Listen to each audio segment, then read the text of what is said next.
All right, come on in. Oh, God. All right. Ooh. Gay Rafferty and Ira Crow are thinking of buying this stunning 3-bedroom home, including guest cottage, outdoor dining area, and large gardens. Glass entrance with lots and lots of morning sun in. Around the corner to the formal entry, the formal sala. Oh, gosh. All right. So wonderful. Look at that Lots fire. of pictures. For sale for $645,000. Not cheap, but a deal in today's real estate market. The same spread in a prime location in Florida could cost upwards of $1 million. But we're not in Florida. We're in Mexico. You've been here a week. Correct. And did you come planning to buy? No, we didn't. That was not in our mind at all. What's happened here? Fell in love with San Miguel like everybody else. It's a familiar story here in the mountain city of San Miguel de Allende, northwest of Mexico City. Visitors are instantly seduced by the spectacular Spanish colonial city center, by city streets that overflow with cafes and restaurants. It helps that it's within driving distance of Texas, but what really helps are the staggering savings to be had. How about a gardener in the U.S., $10 to $15 an hour, here about $2 an hour. And a housekeeper who cooks and cleans, $80 a day in the U.S., $80 for a 5-day week in San Miguel. More than 10% of the 80,000 full-time residents here are Americans and Canadians. And as millions of baby boomers face retirement in an economy that has ravaged their savings, places like San Miguel have an extra appeal. We talked to a group of Americans who now call San Miguel home. Tim Johnson from New York has been living here for almost 4 years. You'd be amazed at what you can get for 80 pesos. Oh, yeah. I mean, 80 pesos would be like, what, $6.50? $6.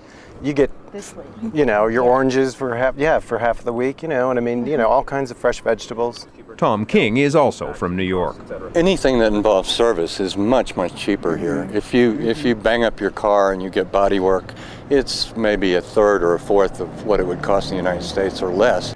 Robin Arena is from Fort Worth, Texas. Food, it's so inexpensive. You go to the market. I remember the very first time I went to buy cilantro.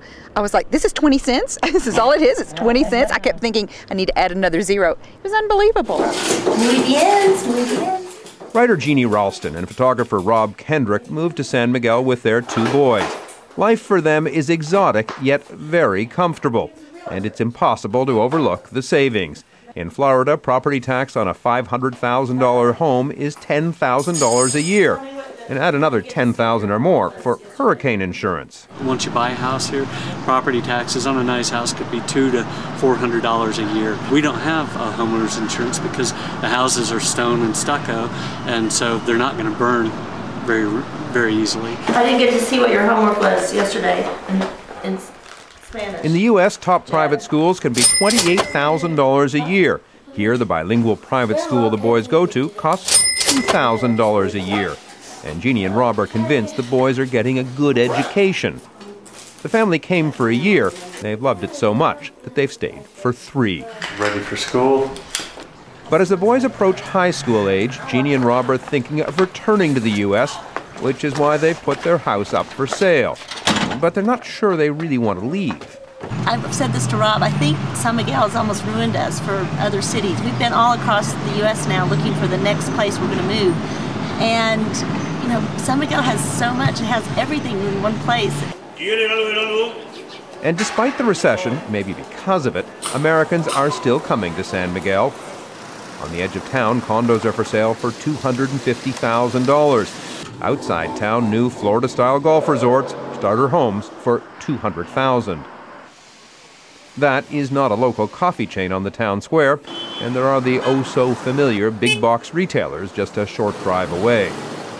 This once remote area in central Mexico is on the cusp of a population explosion.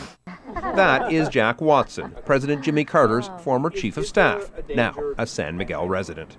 As this town grows and becomes more American, is there a danger that it's going to lose its flavor? Absolutely. I'm concerned about the influx of lots of people, because one of the really special things about this place is the nature of the place, so that if it is overwhelmed by people coming from the United States or from wherever else, you've got lots of problems. You've heard of Mexicans clamoring to live in the U.S. Here, it's the opposite. Americans migrating south of the border. I'm Jeffrey Kaufman for Nightline in San Miguel de Allende, Mexico.